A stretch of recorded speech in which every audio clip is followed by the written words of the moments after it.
Hey, welcome to the podcast, Let's Sync with John McGowan. I have a very special guest and friend who I've known, I guess, Kevin, what is this, 25 years? We're dating ourselves here, but Yeah. I think it was around 2000, believe it or not, that you and I started to work with each other when I was a CIO at KPMG and you were a senior leader at CCH. Kevin is a titan in the industry, has been involved at CCH, Wolters, Kluwer's early days of fast tax, which we're going to talk about, the early systems that you built with Mike Sabatis, and really talk about the evolution of the industry as well. And love to get your insights in terms of what you've seen. You've been a board member on Vertex. You've got great experience. So looking forward to having a great conversation about tax and accounting, your experience. You're also on our board at HubSync. You were a seed investor in HubSync as well. Thank you. So you've been on this HubSync journey with me and seeing the growth and the challenges that we've gone through to build this company. So really excited, Kevin, to have you on the podcast. John, it's great to be here.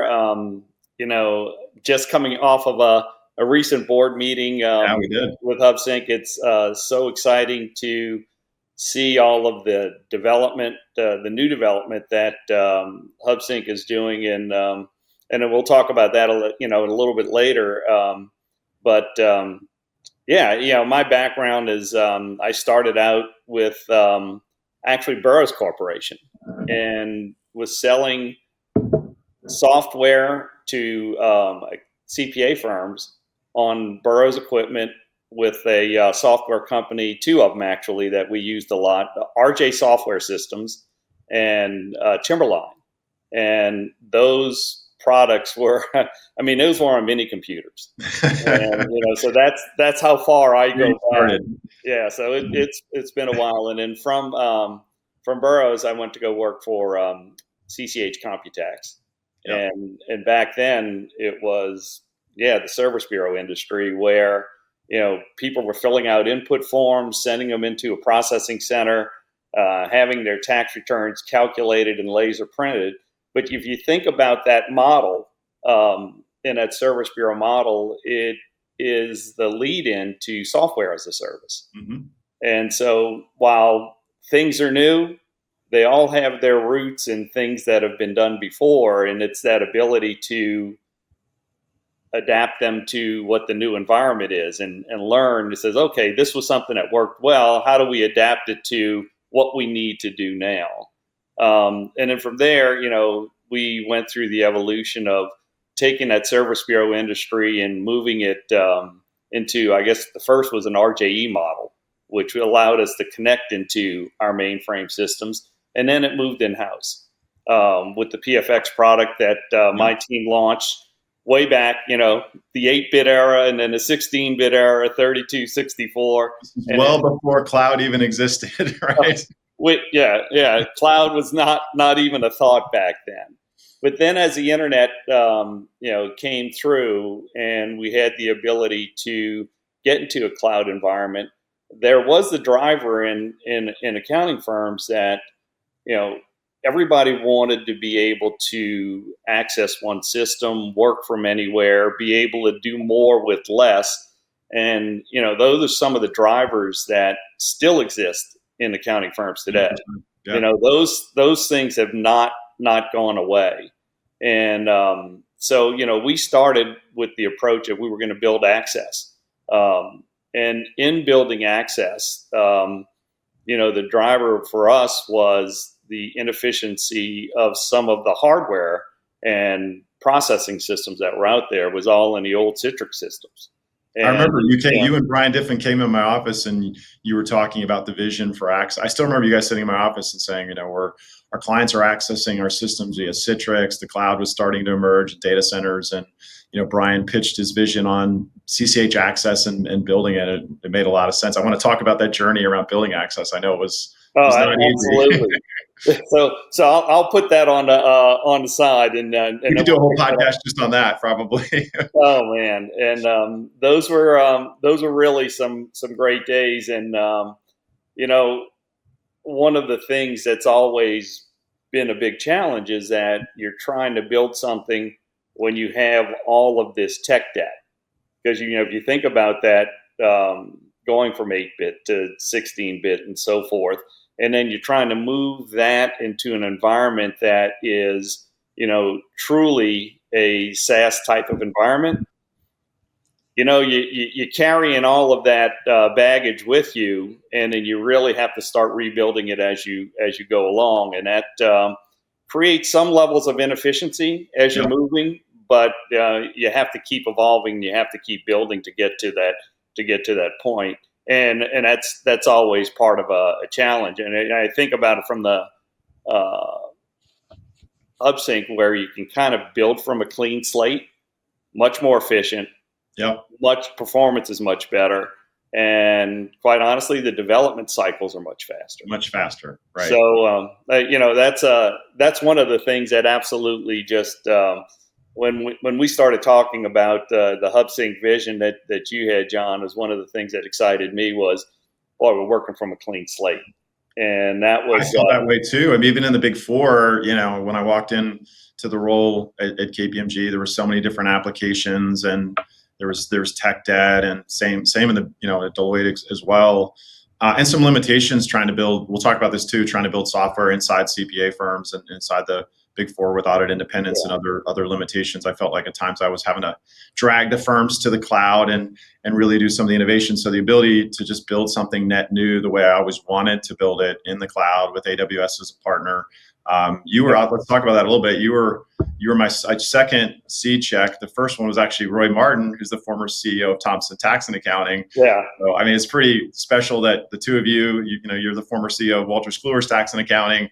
I felt like it was a pretty easy pitch to both of you when I described what I wanted to do and how HubSync could help transform the industry. And it was just awesome that you were my first two seed investors, and you guys have both been advisors throughout this journey, and you've been a board member from day one as well, which has been fantastic. But just talk a little bit more about why you felt the HubSync platform could really help this industry.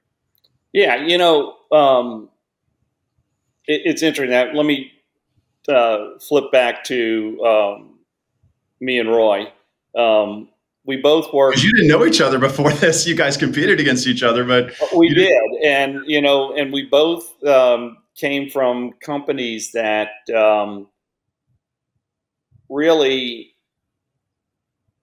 I'm going to say, their innovation model was much more acquisition than it was building internally. And and even though we were moving to Access platform with the PFX product line as the core, the innovation was really taking advantage of technology that was there. So when we were looking at building different systems or add-ons to the products that we were looking at, it was always an acquisition model. Yeah. I mean, even the old CCH acquired the technology from a service bureau company called Dynatax. That really was what was the core of the PFX system. Yeah. So there was all this acquisition history that really created a level of that was the innovation model, because you really acquired your innovation. You didn't do it as much internally. And you move things from one platform to another, and you created some efficiencies and so forth. But both FastTax and CCH and then Wolters Kluwer both had really a good, strong innovation, or I'm going to say an acquisition model that created their levels of innovation. So so Roy and I knew each other then. We competed against the same companies that we were trying to acquire, and world, tons of respect for Roy and what he was able to do. Go File Room. I think that was about a 2005 purchase. That's obviously still being used in the market. TaxStream was another one that Thomson purchased. CCH obviously more recently purchased XEM, and there are a lot of acquisitions. I think there is. Talk about you ingested some acquisitions and brought them inside of CCH, and part of the frustration sometimes we hear in the market is when these acquisitions happen, the execution of the integration sometimes is frustrating for firms, and maybe it moves a little slower. And then there's this concern, like you said, are these firms that get acquired, are they going to continue to innovate like they did prior to going inside the bigger corporations? But talk about maybe just some of the challenges of acquiring some of these companies and pulling them into the CCH ecosystem at the time. Yeah,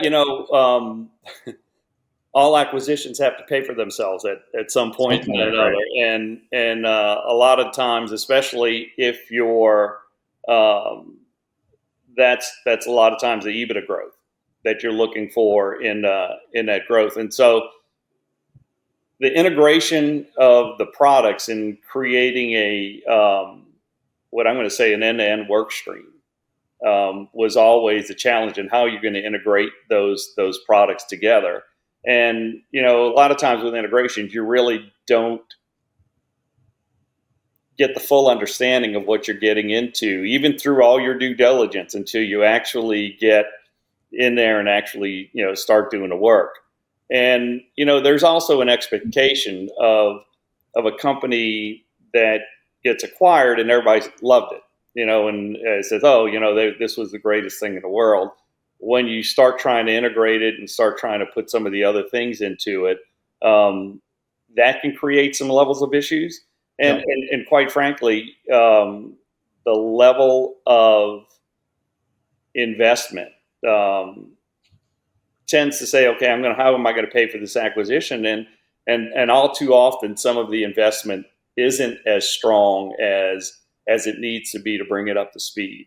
And I think one of the things that I think about the level of expectation of customers of what they had when they had an acquisition is very different than what it would have been from a Thomson Reuters or a Wolters Kluwer.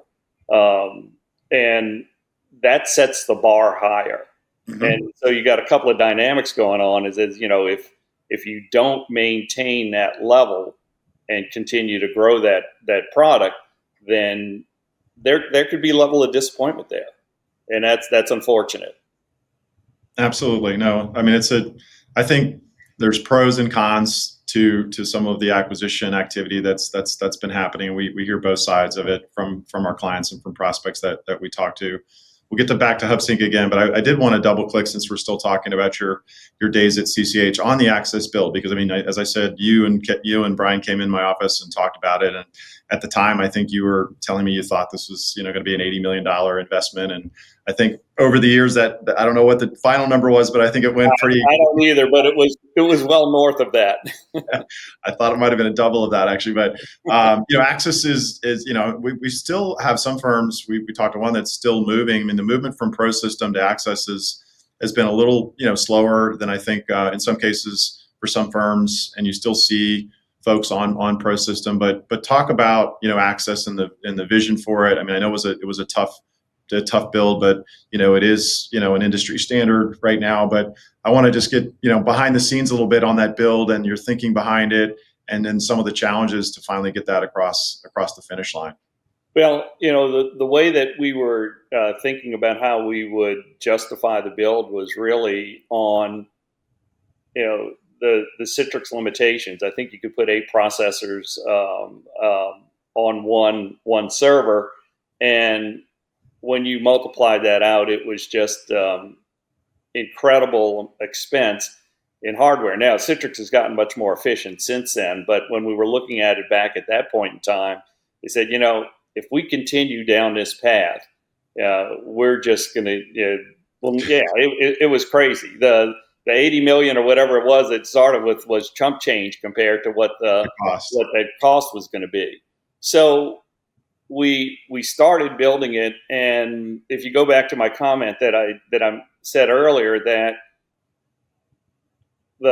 our model was really to acquire a lot of innovation and looking at extending products from where a customer left off on doing one thing, and then how would they pick up the next thing. And then our thought was, if we opened up the access system and opened up all of the APIs, so new companies could come in and build upon that and innovate. And yeah, they were building their own things and it was their own revenue stream and so forth, but it strengthened our product.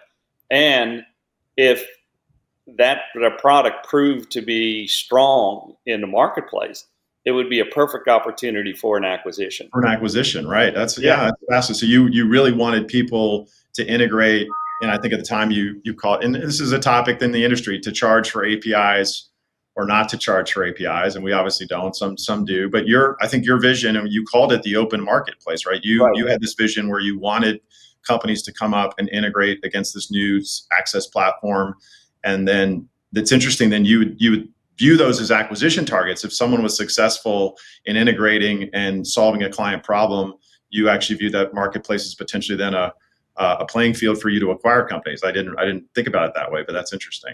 Yeah, and in that approach, and think about also what APIs do. I mean, they access data out of one system into another system, but in either case, it's always the client's data. Yeah. So, how do you, in good faith, charge a client for their own data? That was a part of it that we discussed way back in the day that I still don't understand how that makes sense, but. We agree. We agree. That's fascinating. And I think, and when I talked to Brian about it as well, that he always had the vision then to move to the cloud, which finally happened. I think you guys were in an IBM data center or something, as I recall. But yeah, that was our first data center. I've been away for a little bit, so I'm not sure exactly what they're doing with now. They moved it to Azure and cloud, which is good. Great. So yeah. Just like we are with HubSync, we're on the Amazon side, but Azure's a great platform as well. Let's get into the HubSync a little bit. I asked that question before, but early seed investor number 2, you saw we were able to get some other great seed investors. You've been through the journey of the Series A with Nashville Capital Network, and now the big investment with Tomo Bravo, and seen the shifts in the board, which we had a great board meeting this week. Thanks for participating here in Franklin. Fantastic. We'll talk a little about the Tomo Bravo investment and the excitement both of you and I have about that. But back to the initial investment and the early discussions that we had, and I think that the way I pitched it to you as well, and it's not a knock on the bigger players, but I think I pitched it to you as like, I really feel like HubSync could be the speedboat, and some of these larger firms are the barges, and it's just not their fault. Like you said, they're maintaining all these major platforms. There's technical debt and other things that have accumulated over the years, but I really wanted to be the speedboat, the innovation speedboat for our clients, and really be that partner, and bring the big four platform style technology that the big four is now spending hundreds and hundreds of millions of dollars on platforms like HubSync, and be able to actually bring it to the market for firms below the big four and say, don't build the plumbing. We're going to give you a modern platform, build around HubSync, do the differentiated development around it. But just talk about the early days and what excited you about it, and you've been on the journey as we've grown and scaled it. So I'd love to get your perspective. Well, and it goes back to, you and I have always had this business relationship back, from your days at KPMG and Deloitte, and understanding your expertise in technology, and your expertise in understanding the workflow of how to get business processes from point A to point Z, and being able to utilize technology to do that. I mean, what hasn't changed since the early days of, I'm date myself back to the 1978s, when I actually started working. CPA firms have always tried to do more with less. Have always tried to create efficiency, and technology has always been that enabler to do that. But technology in itself doesn't do anything for you. You have to have that knowledge of what the technology can do, but also how the firm works and what the business processes are, and how you can streamline that from point A to point Z, and leverage both technology and business processes to both standardize them for the firm, which creates a level of efficiency, and to be able to take that and then just continue to build it out. It's having to learn faster than the competition. And if you can learn faster than the competition, enable it, and then build it and deliver it to customers, that is an incredibly successful model. I mean, I used to think back in the days what we were doing at CCH was listen to the customer, understand what their requirements were, understand how we could meet those requirements through technology, build it, get confirmation of what we built, and then continue to enhance it as we go along. And I don't think that model has changed. You just described what we do at HubSync every day as we listen. Yeah, I mean, between the customer advisory boards and hearing customers daily of what they're doing, and now you think about the old development styles with that old waterfall approach. That slowed you down.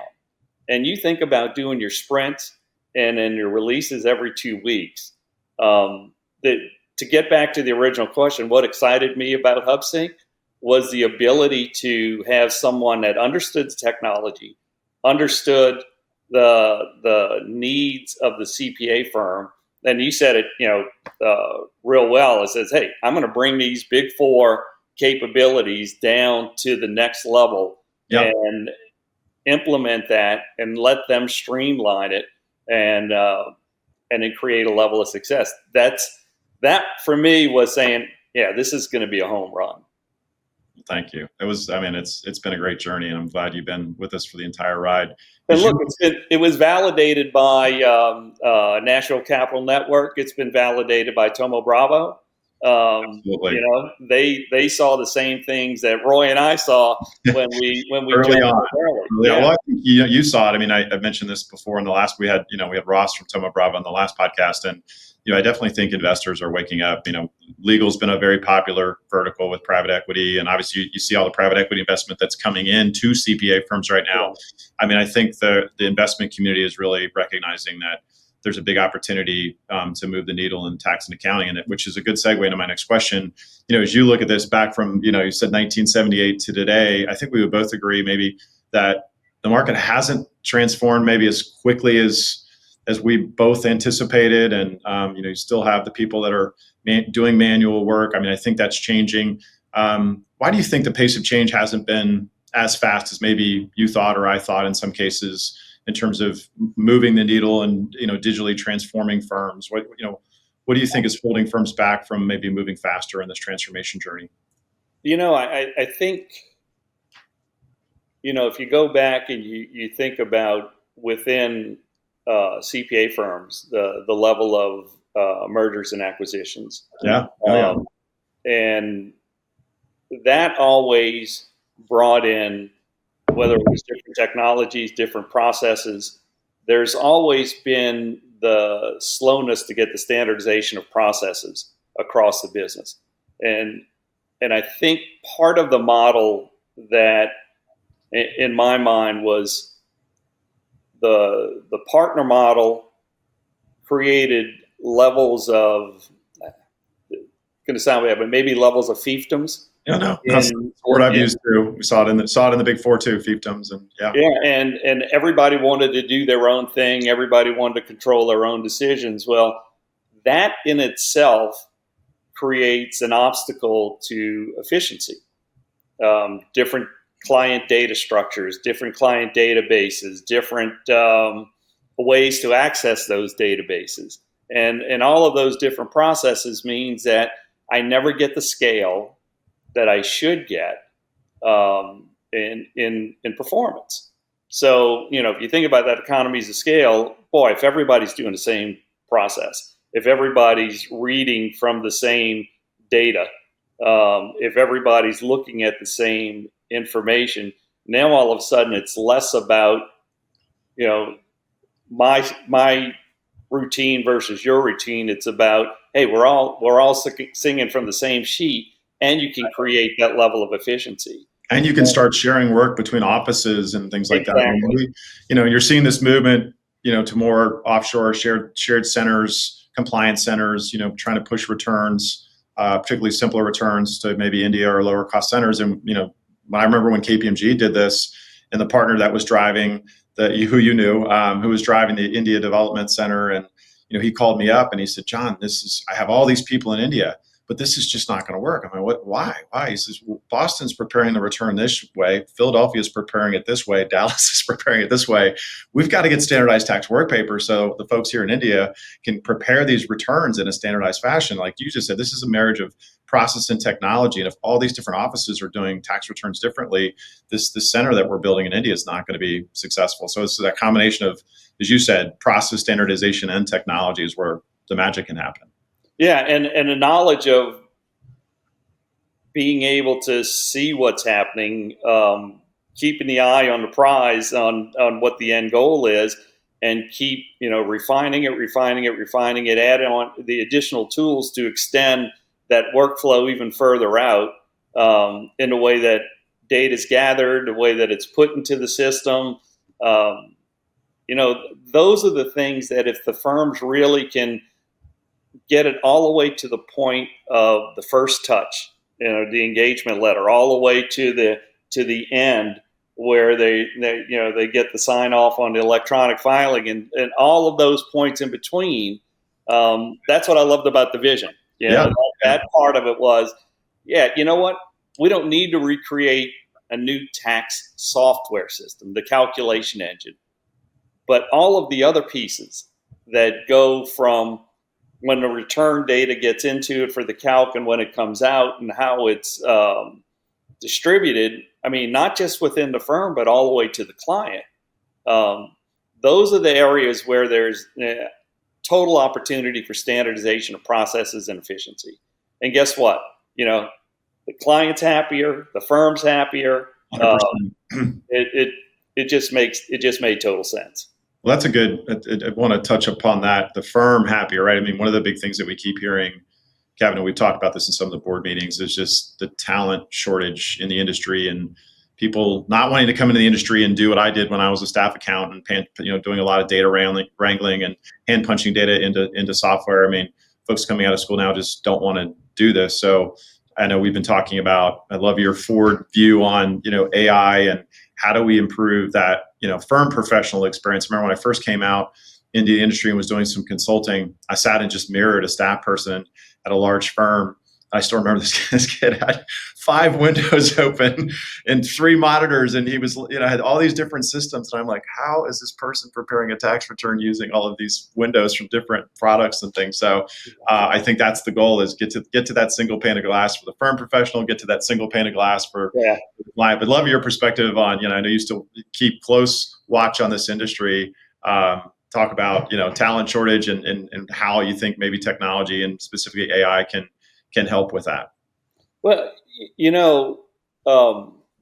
I think the requirements of a firm, both to attract talent, is, do I have the right tools in place, the right technology in place? Do I move that person that from doing rote processes to more skilled analytical work, and not, hey, can I punch this in and get a tax return? Right. That's not what you're trying to do anymore. You're really saying, what does this mean to the client? How do I add additional value? And maybe it's being able to take the information and have AI tools to be able to go in and give them insight that's going to help them then present to the client and saying, okay, these are some of the options. These are the things that we can think through. That it's not a matter of crunching out a return and delivering a return anymore. It's a matter of saying, I'm delivering something more of value, and I think that's where the model really is going to be heading, to take a lot of the, I'm going to say, rudimentary work and have that automated. Have AI be able to make those decisions, but still leave that higher level of human analytics supported by AI to be able to really add value to the client. I agree. So it's wrapping those insights around the return, and that's what the client is expecting, is that just elevated consultative experience beyond just here's your tax return that I did efficiently. So yeah, and look, firms are so. I mean, they were on the clock, if you will, to just get the number of returns they had out the door, and the ability to really then take that and add that additional value was almost more of a tax planning function after tax season. But I think those two can be combined together much better than we've ever tried to do that before. Perfect. Well, I'm working on my lightning round questions to end the podcast. This is going to continue to improve, but I got two for you to end. We're almost at our 30 minutes here. Best business advice that you've ever received? Learn faster than your competition. I like that one. Regrets. I always like to ask, any regrets? I'm sure you've been in this industry. Any business regrets? Yeah, you know, you would have done differently. The biggest regret, going through the transformation, when we launched IntelliConnect, we had the old platform, and the old platform, a lot of customers were using it. The industry is always a slow industry to change. And, we forced customers off of the old platform too fast. Yep. And if I had to go back again, I would have just left both products out there and let people move slowly. Yeah, let them move at their own pace, push them to move, but not force them to move. And I think that would have created less angst among customers. And so that was a it's a tactical error, but that one still bothered me because it really disrupted a lot of customers' routines. And if I had to go back, sometimes you look at Kevin. I mean, IntelliConnect. I remember that switch, and IntelliConnect was almost just so transformative. It was a big difference, and it was a big leap. Yeah. And sometimes that big leap, crossing that chasm, is a bit too much. I did remember sitting in Roy's office for lunch at Thompson, and he said, "Well," I said, "How are you feeling?" He's like, "Well, we just picked up some checkpoint contracts here because of this IntelliConnect noise." So it was. I think it was. I remember when that transition happened, and I totally got the vision for IntelliConnect, but I understand why you maybe should have slow played that one in retrospect. Yeah. If I had to do that over again, I definitely would have never forced them off. Well, this has been fantastic, Kevin. I appreciate it. But to that point, John, they might still have people using the old platform today. It's still, just like Pro System, right? They'd still be on it, right? They never would have gotten them off, but no. Absolutely. Well, I really appreciate your time, Kevin. I'm glad to do it. Fun. We'll maybe have you on a future podcast with Roy. We get you guys together on a podcast. That would be a hoot. Yeah. Thanks for your time, Kevin. Thanks, John. Take care. Take care. Bye-bye. Bye.